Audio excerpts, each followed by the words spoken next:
While Cyberpunk 2077 is a game I really enjoy, it also feels a little bipolar. On one hand, it's an action RPG with choices, stats, and builds. On the other hand, it's GTA with open-world crime, cars, and chaos. That's not necessarily a bad thing, but I think the combination of these two in particular has led to certain odd game design decisions. And I think the way the fast travel is implemented is one of them. The way fast travel works in this game is that you discover and unlock these nodes as you travel around the city for the first time. They're abundantly scattered, like everywhere, so it's not just key areas. The moment you go near any of them, you're now able to fast travel to that point from any other node for the rest of the game. Unless you're out in the desert, most of the time you're always going to be near a node. They're just everywhere around the map. Now, of course, this is super convenient to the player, but the problem is that you've created such a beautiful city. In my opinion, Night City is the best looking open world setting in gaming right now. Not just in terms of graphics, but the architecture, the neon sprawl, the verticality, the distinct districts. Not to mention the environmental storytelling, like every district has its own personality. There's so much lore embedded in every street corner. It's a much needed break from all the generic forests, swamps, and nature settings that we get in a lot of games nowadays. On top of that, the game also has all these detailed, awesome-looking cars that we can purchase and drive. But how can we appreciate all of that if we're just teleporting everywhere most of the time? I remember the devs specifically said that the reason they made Cyberpunk first-person instead of third-person like The Witcher is so you'll actually feel more immersed in the environment, to make you feel like you're really inside Night City. And I think the presence of this super accessible fast travel system kind of diminishes that experience.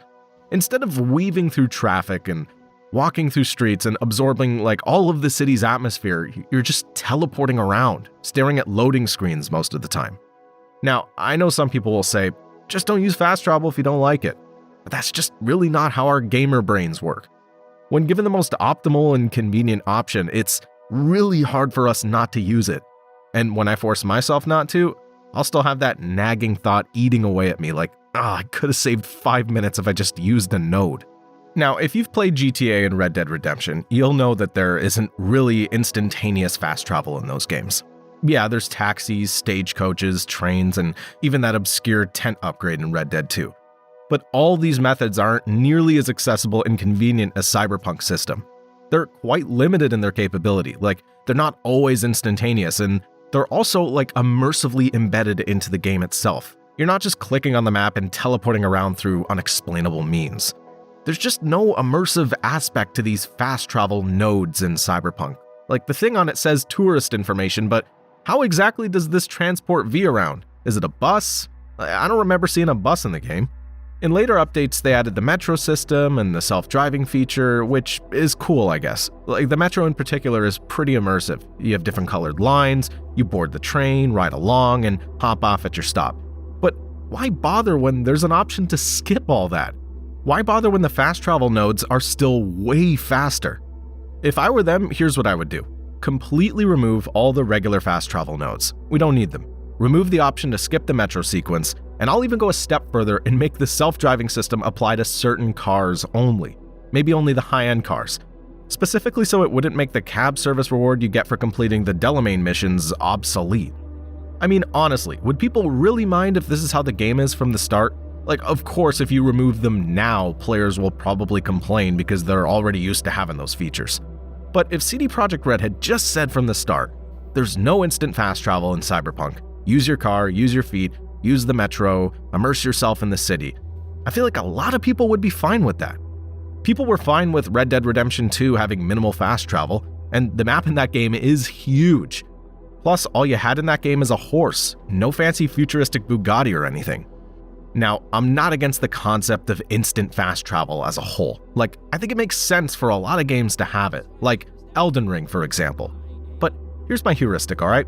It's not based on any scientific game design theory or anything. But here's my take.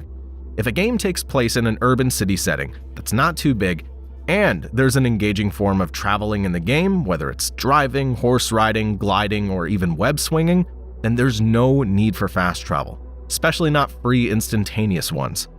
Let's also not forget that there's a whole police system in Cyberpunk. If players are just teleporting everywhere to get to places, doesn't that kind of bypass that system entirely? Like, imagine if they added these fast travel nodes in GTA. How redundant would they have made driving in the wanted system in general? That's how I feel about Cyberpunk. If you really want to keep fast travel, then there should at least be a cost. Maybe a steep fee or some short-term sacrifice of convenience. Like, I rarely use the taxis in GTA, even though I could probably save time doing it, because it's just not super accessible. First, you have to find a taxi to hail, and then you only get limited options of places you can go, and if you want to go to a specific point of the map, you'll have to mark it on the map first, and yeah, most of the time, I just say screw it, I'll just drive there. Driving around has value beyond just getting somewhere. In GTA, after enough hours, you start memorizing the streets, shortcuts, neighborhoods, and landmarks. In Cyberpunk, I've spent 90 hours in that game, finished the story, and I still can't navigate Night City without the GPS, because the fast travel robbed me of that opportunity to truly learn the city. So yeah, that's my take. I think Cyberpunk would have been better without such a convenient fast travel system. Night City is the star of the game. It should be experienced fully, not skipped with loading screens. What do you guys think? Do you think this game needed fast travel? And also, if you played Cyberpunk, I'd love to know how often you use the fast travel. Let me know in the comments below. See ya.